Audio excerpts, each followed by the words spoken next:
Good morning और friends, आप सभी का हमारे यूट्यूब चैनल कंपटीशन क्लासेस में हार्दिक स्वागत है।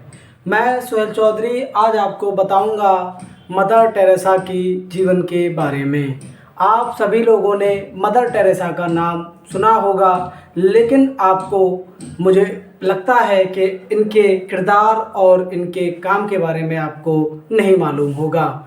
जो कि आज इस वीडियो में हम मदर टेरेसा की ज़िंदगी के बारे में बात करेंगे। और मदर टेरेसा भारत रत्न इनको मिला हुआ है और दुनिया का सबसे बड़ा अवार्ड नोबल पुरस्कार के नाम से जिसे जाना जाता है, उससे मदर टेरेसा को नवाजा गया है। मतलब मैं आपसे कहूं कि मदर टेरेसा को दुनिया का सबसे बड़ा नोबल पुरस्कार या शांति का नोबल पुरस्कार दिया गया है और भारत का सबसे बड़ा पुरस्कार, सबसे बड़ा अवार्ड भारत रत्न से नवाजा गया है। तो मदर टेरेसा ने अपनी ज़िंदगी में क्या काम किए जिसकी वजह से उन्हें दुनिया का सबसे बड़ा अवार्ड और भारत का सबसे बड़ा अवार्ड दिया गया या उनको सम्मानित किया गया। तो दोस्तों आइए इसी बात को हम समझते हैं और हम आपको बता दें कि मदर टेरेसा ने अपनी ज़िंदगी की तमाम उम्र गरीब, लावारिस, अनाथ और मजलूम बच्चों में निकाल दी। मतलब हम कहें कि उन्होंने गरीब बच्चों को देखरेख की, अनाथ बच्चों की देखरेख की, है ना, और बहुत सारी जो परेशानियों से उनको निजात दिलाने का काम किया मदर टेरेसा ने, और इसीलिए उनको नोबल पुरस्कार से नवाजा गया।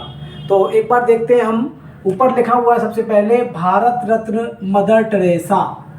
क्या बात है, भारत रत्न मदर टेरेसा के बारे में हम पढ़ रहे हैं तो उनका नाम आएगा सबसे पहले। अब हम नीचे और देखते हैं तो इनके जन्म की अगर बात की जाए तो 27 अगस्त 1910 में मैसिडोनिया में इनका जन्म हुआ। मैसिडोनिया के अंदर मदर टेरेसा का जन्म हुआ, मतलब भारत में इनका जन्म नहीं हुआ है, किसी दूसरे देश में इनका जन्म हुआ है। और फिर आगे देखते हैं हम, तो इनकी मृत्यु की हमने बात की है तो 5 सितंबर 1997 को कलकत्ता भारत में इनकी मौत हो जाती है।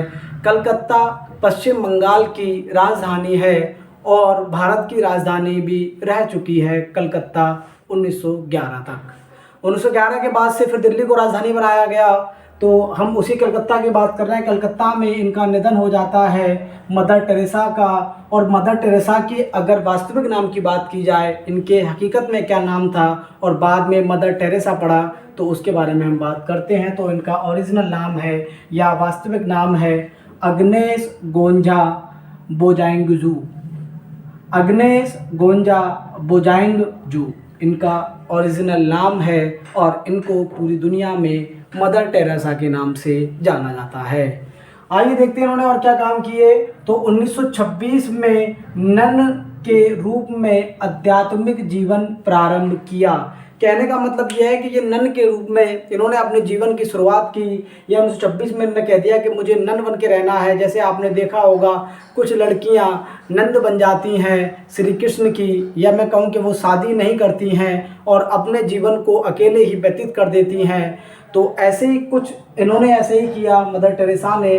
तो ये नन बन गई और इन्होंने एक संकल्प लिया कि मुझे नर तो बनना है, नन तो बनना है, लेकिन मुझे गरीब और मजलूम बच्चों की मदद करनी है। तो देखिए इन्होंने क्या किया, मैं नीचे मैंने लिखा हुआ है 45 वर्षों तक लगातार गरीब, लावारिस, बीमार और अनाथ बच्चों की मदद का कार्य किया। किसने? मदर टेरेसा ने। तो 45 वर्षों तक अपनी ज़िंदगी के 45 वर्ष इन्होंने जो है गरीब, लावारिस, बीमार, अनाथ बच्चों की मदद के लिए ही गुजार दिए और इसीलिए इनको नोबल पुरस्कार से सम्मानित किया। इन्होंने विश्व के अंदर शांति फैलाने का काम किया और अधिकांश बच्चों को जो किसी भी चीज़ से वंचित थे उनको वो चीज़ दिलाई, उनका हक दिलाया। तो इसलिए इनको नोबल पुरस्कार से सम्मानित किया गया है। एक दिन हम नोबल पुरस्कार पर भी वीडियो बनाएंगे कि नोबल पुरस्कार कहाँ से दिया जाने लगा या कौन सा देश देता है या किसकी याद में हम देते हैं। आपको पता होगा कुछ तो, जैसे अल्फ्रेड नोबल की याद में दिया जाता है।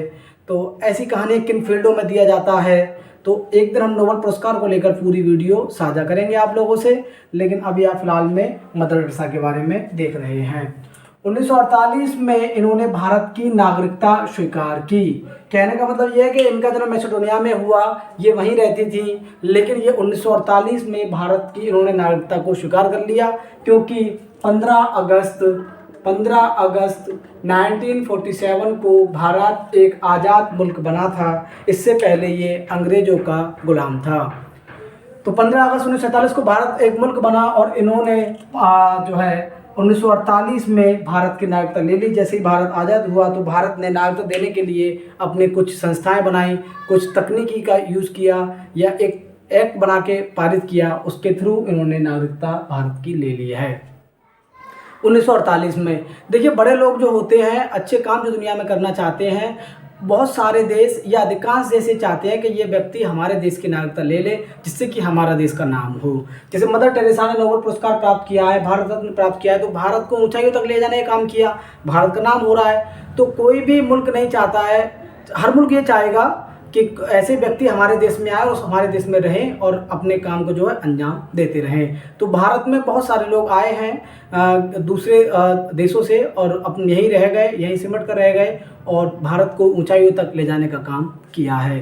तो 1948 में इन्होंने नागरिकता ले ली, भारत की सिटीजनशिप भारत की स्वीकार कर ली, रहाइश जिसे हम कहते हैं भारत की इन्होंने ले ली। इसीलिए इनकी मृत्यु कलकत्ता भारत में होती है।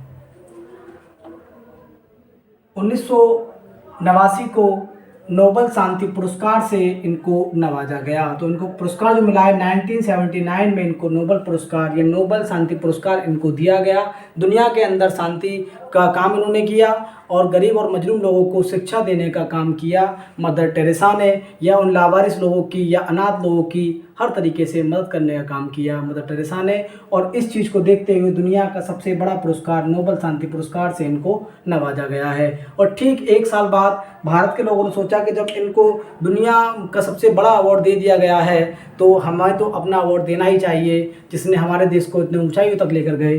तो हमने भी जो है मदर टेरेसा को 1980 में 1980 में भारत रत्न से नवाजा है। भारत रत्न भारत का सबसे बड़ा अवार्ड है। जैसे हर देश का अलग अलग अवार्ड होता है, ऐसे ही भारत रत्न भी भारत का सबसे बड़ा अवार्ड है। ये अवार्ड जिस व्यक्ति को मिलता है उस व्यक्ति के अंदर इतनी सारी काबिलियत होती हैं कि उनका अंदाज़ा लगा पाना एक आम आदमी के लिए नामुमकिन है। उन लोगों को भारत रत्न से नवाजा जाता है। फिर हम बात करें 1950 में कलकत्ता में मिशनरीज ऑफ चैरिटी की स्थापना की। चैरिटी मतलब दान करने वाली एक जो है इन्होंने मिशनरीज के नाम से जो है इन्होंने एक चैरिटी की स्थापना की, जिसमें कोई दान देना चाहे तो वो दान देने के बाद दान दे सकता है और जिसके इसी दान से उन अनाथ बच्चों का, उन गरीब बच्चों का पालन पोषण किया जाएगा, उनको ऊंचाइयों तक ले जाने का प्रयास किया जाएगा। तो इन्होंने जो है ये इम्पोर्टेंट है, 1950 में कलकत्ता में मिशनरीज ऑफ चैरिटी की स्थापना इन्होंने की है, ये इम्पोर्टेंट फैक्ट है। और 45 वर्षों तक लगातार गरीब, लावारिस, बीमार, अनाथ बच्चों की मदद करने का काम किया मदर टेरेसा ने। आज इसीलिए इनको याद किया जाता है देश के अंदर। और इन्होंने अपने 45 वर्षों को अनाथ और गरीब बच्चों को न्यौछावर कर दिया। तो ऐसे लोगों को याद करना चाहिए। और याद करने के साथ साथ मैं आपसे कह रहा हूँ कि यहाँ से क्वेश्चन भी पूछा जाता है। कभी क्वेश्चन ये भी आ जाता है कि मदर टेरेसा का ओरिजिनल नाम बताइए। तो ओरिजिनल नाम है अग्नेस गोंजा बोजांगजू, उनका ओरिजिनल नाम है। तो ये क्वेश्चन यहाँ से आ जाता है। कभी कभी आ जाता है कि उनकी मृत्यु किस सूबे में हुई, तो कलकत्ता, पश्चिम बंगाल के कलकत्ता में हुई, इंडिया के अंदर हुई। ऐसे करके बहुत सारे क्वेश्चन यहाँ से बनते हैं। और मैंने कुछ इंपॉर्टेंट फैक्ट उठाए हैं, वरना मदर टेरेसा को बोलने के लिए तो हम 1 घंटे भी अगर बोलें तो हमारा 1 घंटा भी आराम से निकल जाएगा। लेकिन हमने कुछ इंपॉर्टेंट फैक्ट उठाए हैं जिनको आपको समझाने का प्रयास किया है और हम कोशिश करते हैं कि आपके समझ में ये सही तरीके से आ गया होगा।